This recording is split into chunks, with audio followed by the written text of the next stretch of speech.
अच्छा, आपको याद है हमारे देश में बद्रीनाथ का घटना हुआ था, याद होगा आपको, है ना? कितने खानों ने अपने पैकेट से पैसे निकाल के दिए थे? लेकिन ऐसे मुगले जिनकी औकात नहीं है, 2 कौड़ी की ये मुगल, इनकी अस्थि पड़ी है अंदर। अरे अस्थि छोड़ी, सड़ा गला शरीर पड़ा है अंदर, उस पे मजार मस्जिद बना के ये पूजा करते हैं। सबसे घिन्ना बात ये है ना कि हमारे देश के दोगले हिंदू वहाँ पे जाके मत्था टेकते हैं। मुझे दिक्कत है इन चीजों से। गुस्ताखे नबी की एक ही सजा, सरतन से जुदा, सरतन से जुदा, वो हमारे थोड़ी हैं।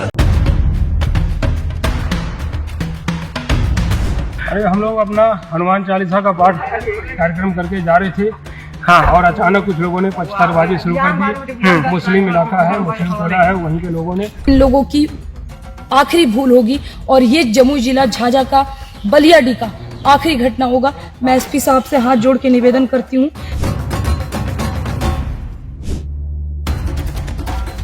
दोस्तों, आपको पता है इस देश में हिंदू हृदय सम्राट, हिंदू शिरोमणि बनने का सबसे आसान तरीका क्या है?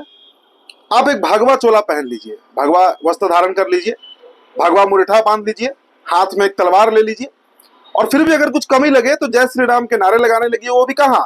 किसी मस्जिद या किसी गिरजाघर के सामने जाकर। आप हिंदू हृदय सम्राट बन जाइएगा, तथाकथित रूप से आप हिंदुओं के नेता बन जाइएगा, और आपकी छवि एक कट्टर हिंदूवादी के रूप में स्थापित हो जाएगी। अब देखिए दोस्तों, ये वीडियो की शुरुआत में ये बात हम क्यों कर रहे हैं? क्योंकि बिहार के जमुई में जो घटना घटी, जिसकी मुख्य अभियुक्त खुशबू पांडे अब गिरफ्तार हो चुकी है, वो वीडियो आपको हम दिखाएंगे। और अपने वीडियो की शुरुआत में देखा होगा कि ये वही खुशबू पांडे हैं जो कैसे जहरीली, ये नागिन की तरह जहर उगलती है। जब ही मुंह खुलेंगी, जब इनका मुंह खुलेगा, ये जहर ही उगलती है। और अब जाकर सही में इंसाफ हुआ, चूंकि जमुई में जो घटना घटी दोस्तों, वहां के पुलिस अधिकारियों ने जो बात कही है, उसके बाद इन्हें गिरफ्तारी हुई है। तो इस वीडियो पर आप बने रहिएगा, हम विस्तार से चर्चा करेंगे दोस्तों इसके ऊपर। इसके अलावा ये तो मान लीजिए कि खुशबू पांडे को कोई जानता नहीं है, लेकिन किसी राज्य का मुख्यमंत्री, हम उत्तर प्रदेश की बात कर रहे हैं, हम योगी आदित्यनाथ की बात कर रहे हैं, वो भरे विधानसभा में हाउस में खड़ा होकर, मतलब भाई आपको उर्दू से क्या ऐसी नफरत है? आप भोजपुरी की पैरोकारी कर रहे हैं, बहुत अच्छी बात है। आप अवधी की कर रहे हैं, आप ब्रज भाषा की कर रहे हैं, आप सभी भाषाओं का करिए, किसी को कोई आपत्ति नहीं है। लेकिन उर्दू का नाम सुनते आप इस तरह तिलमिला जा रहे हैं जैसे मतलब आपको सांप सूंघ गया हो या कुछ उस तरह का घटना घट गया हो। इतना गुस्सा किस बात का?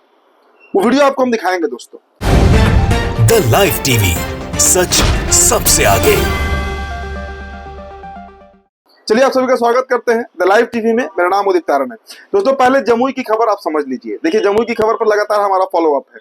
हम सुबह से आपको बता रहे हैं कि जमुई में क्या घटना घटी। हनुमान चालीसा का पाठ किया जा रहा था एक गांव में के अंदर। गांव के कई लोग उसमें शामिल थे, बाहर के भी कुछ लोग शामिल थे। अब उसमें खुशबू पांडे जो है वो सम्मिलित हो जाती हैं, और वो जुलूस निकल रहा था जिसमें हनुमान चालीसा को चैंट किया जा रहा था, पढ़ा जा रहा था, गाया जा रहा था। अब मस्जिद पड़ जाता है। मस्जिद के सामने जाकर भीड़ रुक जाती है। खुशबू पांडे उसका नेतृत्व कर रही होती हैं, और वहां पर मुसलमानों को गाली देने लगते हैं लोग। अब उसे मुसलमान भड़क गए। ऑब्वियस है, अगर मंदिर के सामने भी किया जाएगा, मुसलमान इस तरह करेंगे तो हिंदू भड़क जाएंगे, ये तो लाजमी सी बात है। अब उस पर मारपीट हो जाती है। हालांकि देखिए, कोई हताहत नहीं हुई है, सिर्फ मारपीट हुई है। लेकिन उसके बाद देखिए, खुशबू पांडे का एक वीडियो आपको हम दिखाते हैं कि मतलब इतना होने के बावजूद प्रशासन कह रही है कि गलती किसकी है। सुबह हमने आपको वीडियो दिखाया है द लाइव टीवी में, मेरे ही रिपोर्ट में है, आप जाकर देख सकते हैं। देखिए, उसके बाद खुशबू पांडे किस तरह धमकी दे रही है। एक छोटा सा दोस्तों आपको क्लिप हम दिखाएंगे, और उसके बाद आपसे आगे बात करते हैं। तैयार रहना, पलट के वार होगा, तैयार रहना। तो आपने देखा, ये वही खुशबू पांडे हैं जिन्होंने दंगा भड़काया, जिन्होंने मारपीट करवाया, खुद भी पिटी इसमें, और अब आगे भी धमकी दे रही है। आगे भी ये धमकी दे रही है कि तैयार रहना, अभी कुछ नहीं हुआ है, अभी तो पूरा खेल बाकी है। चलिए दोस्तों, अब आपको हम तस्वीर दिखाते हैं। देखिए, फर्स्ट बिहार की खबर है, और ये खबर है कि खुशबू पांडे की गिरफ्तारी हो चुकी है, क्योंकि आपराधिक मामला इनके ऊपर दर्ज हुआ। भाई, इस देश का संविधान आपको ये कतई, अपने धर्म का प्रचार करिए ना, आप कौन रोक रहा है? आप हनुमान चालीसा पढ़िए अपने छत पर बैठकर, आप जो करना है करिए। लेकिन कोई दूसरे का मस्जिद है, कोई गिरजाघर है, कोई गुरुद्वारा है, अब वहां से गुजर रहे हैं और उनको चिढ़ाने के लिए, चूंकि एक आदत पड़ी हुई है चिढ़ाने की, एक मनसा बन गया है, टेंडेंसी डेवलप हो गया है कि सबसे सॉफ्ट टारगेट कौन हो? तो मुसलमान है, उनको गाली दे देना है, उनको चिढ़ा देना है। वो कर क्या पाएंगे? ये तो एक माइंडसेट बन गया है इस देश में, ऐसे ऐसे लोगों का। खुशबू पांडे ऐसे जो चरमपंथी तत्व है इस देश में, अब वहां पर पहुंचकर, और देखिए, अभी गिरफ्तारी हो गई है।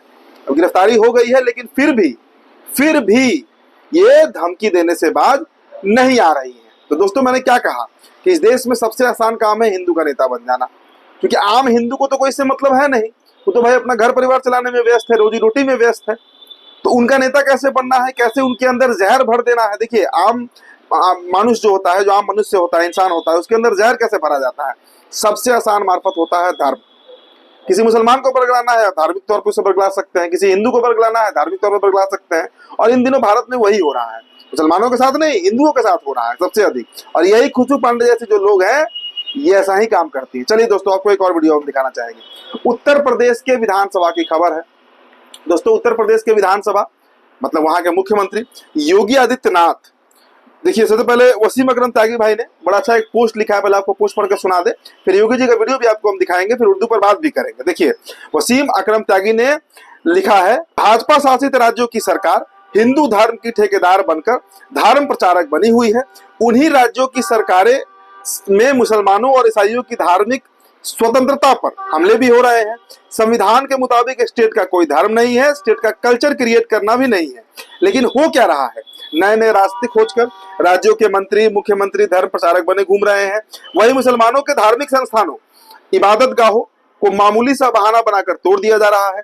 पिछले दिनों यूपी के कुशीनगर में यूपी सरकार ने मस्जिद को अवैध बताकर गिरा दिया। आज गाजियाबाद में एक मदरसे को अवैध बताकर गिरा दिया गया। सवाल, अगर वैध और यह वैध का ही है तो क्या सारे मंदिर वैध बने हैं? सबके नक्शे पास कराकर ही बनाए गए हैं, सबकी निजी जमीन पर ही बने हैं। चौक चौराहा पर मंदिर बना है, पहाड़ की चोटियों पर मंदिर बना है, वो सब वैध ही है, उनमें सब के सब बेमाने हैं। अगर अवैध ही गिराना है तो सभी को गिराइए। ये क्या है, अपने धर्म का प्रचार करेंगे और दूसरे को अवैध बताएंगे। चलिए ये बात तो तथ्यात्मक है, गलत नहीं है। देखिए इस देश के अगर सभी, हम मंदिर पर सवाल नहीं उठा रहे हैं, मैं खुद मंदिर जाता हूँ, लेकिन ये तो तय सी बात है ना कि इस देश के अगर सभी मंदिरों का नक्शा मांग दिया जाए, सिर्फ नक्शा मांग दिया जाए, तो कई मंदिर पर समस्या आ सकती है। इस बात से इनकार हम नहीं करेंगे।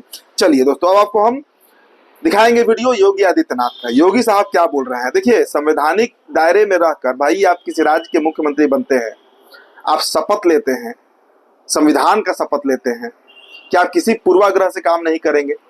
धर्म में किसी राज्य का कोई धर्म नहीं बनाएंगे। स्टेट की बात होती है, वेलफेयर स्टेट की बात होती है। भारत और पाकिस्तान में क्या अंतर है? जब दोनों मुल्क आजाद हुआ था तो भारत एक वेलफेयर स्टेट बना, पंडित जवाहरलाल नेहरू ने इसे वेलफेयर स्टेट बनाया, और पाकिस्तान को मोहम्मद जिन्ना ने क्या बनाया, एक रिलीजियस स्टेट बनाया। आप देखिए पाकिस्तान कहाँ है आज नेस्तनाबूद होने की स्थिति पर है, कर्जे में डूबा हुआ है, हर तरह से वो पिट चुका है। क्यों? क्योंकि वो रिलीजियस स्टेट बना था। इसीलिए भारत को वेलफेयर स्टेट बनाया गया और संविधान इसलिए तैयार किया गया। और हमारे सीएम साहब, कोई भी सीएम शपथ लेते हैं उस संविधान का, कहते हैं कि हम सभी नागरिकों को एक नजर से देखेंगे, किसी में कोई भेदभाव नहीं करेंगे, no discrimination between any citizen. ये बातें कही जाती हैं, लेकिन हो क्या रहा है, विधानसभा में बात चल रही थी भाषा के ऊपर। कौन सी भाषा भाई? तो योगी साहब कह रहे थे कि अवधी भाषा, ब्रज भाषा, भोजपुरी भाषा, जो भाषा है उसमें भी जो विधायक बन के, जो जनप्रतिनिधि चुनकर आते हैं, उनको बोलने का मौका मिलना चाहिए। अब इस पर जैसे ही उर्दू का नाम लिया गया, इनका भ्रिकुटी तन गया, तमतमा गए योगी आदित्यनाथ। भाई साहब उत्तर प्रदेश का एक बड़ा पॉपुलेशन है जो उर्दू बोलता है, उर्दू समझता है, शायद हिंदी से बेहतर समझता होगा। क्या वो उस राज्य के नागरिक नहीं है? क्या ये उत्तर प्रदेश के मुसलमान नागरिक नहीं है उत्तर प्रदेश के? अगर नहीं तो फिर उनका व्यवस्था कराइए कहीं और अगर हैं, संविधान के तहत आप काम करना चाह रहे हैं या कर रहे हैं, जिसका दावा करते हैं, तो फिर आप उर्दू पर भड़क क्यों रहे हैं? दोस्तों एक वीडियो आपको हम दिखाना चाहेंगे, तो वीडियो देखिए आप। ये कौन सी बात हो गई कि भोजपुरी में ना बोले, अवधी में ना बोले, इसका विरोध अंग्रेजी का खंडी में ना बोले और उर्दू की आप वकालत कर रहे हैं? ये बड़ी विचित्र बात है।